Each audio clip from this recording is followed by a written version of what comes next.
دانې شي څه شي دا جاندار جوړې جلې شي دي حتی الفاظ رحلة الشتاء والصيف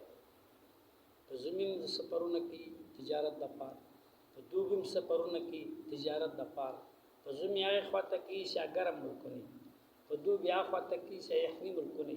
قریش د تجارت سره شناخته شول قریش می شور جوړ شول قریش د روزګار جاندار خلک جوړ شول په زمین تجارت کې په دوبیم تجارت کې دا یو روغه موضوع ده کنه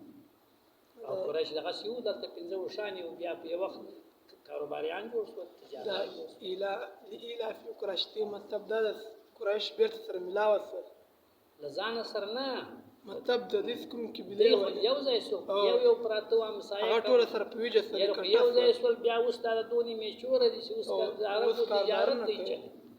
دا عربو او بین الاقوامي تجارت د یورپ په میان کې او د دافع د اشاره دوه ملکو په میان کې قریش او د شان راوړل چې افات شام ته یورپ دی په تر وګوره سوال بیا مصر ته برکاتن د دې د فاطلن دا د وچ لار د دوی سره و نو قریش هغه پونده خلک دونی میچور سول چې اوس او بیا مالک ورته خبره سوجه سره هغه د دې وجې چې د ازما په ټکانه کې پراتري د مکه کې او بیا ما دا احسان سره وکړي دا ځای مې د امن ځای جوړ کړ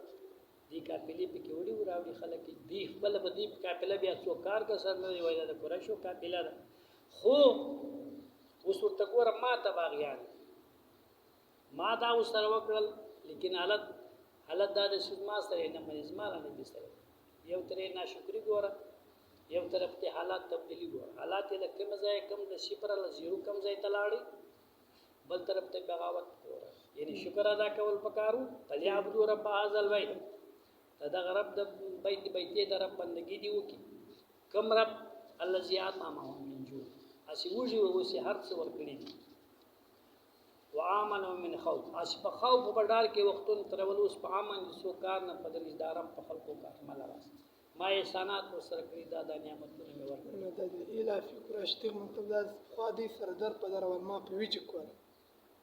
یو ځای خو سوال خدا مخکې د کوسې په زمانه کې سره یو ځای سوال دا مخکې په وامسایه پراتو په کومو کې دا خپل موضوع ده کنه